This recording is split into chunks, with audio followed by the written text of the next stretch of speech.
오늘 본문에 예수께서 사마리아 여인과 대화를 마치신 후의 일을 기록하고 있습니다. 제자들이 돌아와서 예수님이 여자와 대화하시는 것을 보고 이상하게 여겼다라고 했습니다. 27절에 이때 제자들이 돌아와서 예수께서 여자와 말씀하시는 것을 이상히 여겼으나 왜 예수님이 여자와 말씀하시는 것을 이상하게 여겼는지 이유를 설명하고 있지 않기 때문에 그 이유를 우리가 밝히 알 수는 없지만 얼마든지 추측은 가능합니다.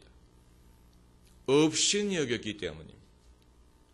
예수님이 대화할 대상으로 합당치 않다고 생각했기 때문입니다. 그 여자는 사마리아 사람이고 또 행실이 좋지 않은 평판을 가진 사람이고 여자입니다. 세 가지 면에서 업신여김을 받을 수 있는 사람이 그런 사람과 예수님이 대화하시는 것을 제자들은 이상하게 여겼어. 대화를 하시려면 우리와 하시지. 우리는 유대인이고 우리는 남자요 우리는 경건한 자들이니까 주님이 중요한 말씀이 있으시면 우리와 할 것이지 어찌 저런 여자와 대화하실까 의아하게 생각했지만 여쭈보지는 못했습니다. 그런데 예수님이 제자들에게 희한한 말씀을 하십니다. 35절에 너희가 넉 달이 지나야 추수할 때가 이르겠다 하지 아니하느냐? 내가 너희에게 이르노니 눈을 들어 밭을 보라 희어져 추수하게 되었노라. 추수밭에 대해서 말씀하셨어요. 희어져 추수하게 되었다라고 하셨습니다. 이것은 비유적인 표현으로 추수밭이라는 것은 장차 예수님을 믿게 될 많은 사람들을 가리키는 것입니다. 앞으로 예수님을 믿게 될 사람들을 추수밭에 비교하신 것입니다. 그런데 희어져 추수하게 되었다. 눈을 들어 추수밭을 바라보라고 말씀하셨어요. 왜 예수님이 이 시점에서 이 말씀을 하셨을까? 아무도 어느 신학자도 이 말씀을 사마리아 여인과 연계해서 해석하지 않았어요. 그냥 별개의 말씀이라고 생각했습니다. 그러나 예수님이 그 사마리아 여인뿐만 아니고 일반적으로 여성을 장차 이 영적인 추수의 주역으로 지목하셨다면 이것이 이해가 되는 것입니다. 이 여성이 예수님을 믿고 회심한 사건을 통해서 예수님은 장차 큰 추수밭을 내어보실 수가 있었어요. 그러나 예수님도 이것을 구체적으로 말씀하시지는 못했을 것입니다. 왜냐하면 사람들이 받아들이지 않았을 것이기 때문에, 이해하지 못했을 것이기 때문에, 그렇기 때문에 요한도 이것을 약간 애매하게 남겨둘 수밖에 없었는지도 모릅니다. 제가 여러분에게 말씀드리는 이것도 20년 전만 해도 쉽게 설교하기 어려운 것이었을 것입니다.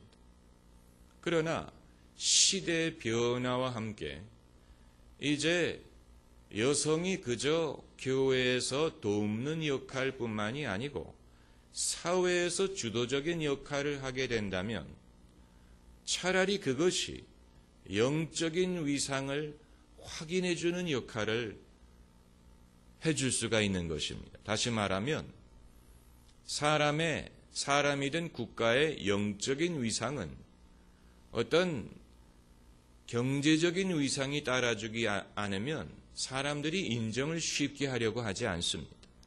대한민국의 기독교가 이만큼 발전했음에도 불구하고 주도적인 역할을 인정하지 않는 이유는 국가의 힘이 받쳐주지 않았기 때문에 그렇습니다. 참고로 여러분, 브릭스에 포함된 브라질과 중국이 앞으로 경제적으로 대국이 되는 것뿐만이 아니고 세계 선교의 주역을 맡게 될 것이라는 사실을 알고 계십니까? 브라질과 중국에서 기독교 신앙이 엄청나게 부흥을 하고 있습니다. 이것은 우연한 일이 아니에요. 세계 선교의 주도적인 역할을 하게 하기 위하여 하나님이 그들에게 그만한 능력을 부어주시는 것입니다. 여성에 대해서도 비슷하게 생각을 할 수가 있는 것입니다. 여러분, 이것은 남자를 차별하기 위해서 말씀드리는 게 아니에요. 하나님은 사람을 차별하시지 않습니다. 사람을 차별하는 것은 사람입니다. 사람이 사람을 차별하지 하나님은 사람을 차별하시지 않아요. 사람이 사람을 차별한 것이 그동안 사람이 지은 가장 큰 죄 중에 하나일지도 모릅니다. 사람은 사람에게 혹독합니다. 사람이 사람에게 잔인합니다. 사람이 사람을 용서할 줄 모르고 사랑할 줄 모릅니다. 하나님이 사람을 사랑하시고 사랑의 본을 보이시기 전까지는 사람이 사람을 사랑하려고 하지 않았어요. 사랑한다는 것이 무엇인지 몰랐어요. 그렇기 때문에 사람은 하나님을 통해서야 겨우 사람을 사랑하고 용서한다는 것이 무엇인지를 배우게 된 것입니다.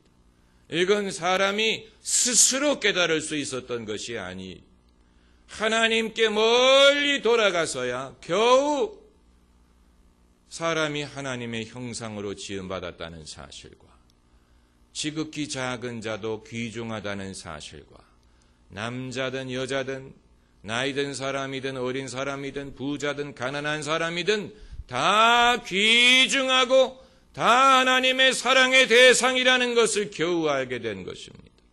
그렇기 때문에 하나님은 누구든지 사용하실 수 있지만 다만 우리가 우리 삶을 하나님께 드려야 됩니다. 그리고 하나님을 전적으로 의지해야 됩니다. 자기 능력을 하나님 앞에 자랑하지 말고 자기의 지혜를 하나님 앞에 자랑하지 말고 마음을 다하여 자신의 명철을 의지하지 말고 마음을 다하여 주 여호와를 의뢰하라. 범사의 그를 인정하라. 그리하면 너를 지도하시리라. 그렇게만 한다면 하나님이 주도하시는 영적인 부흥에서 우리가 주도적인 역할을 담당할 수 있게 될 것입니다. 할렐루야. 기도하십시다.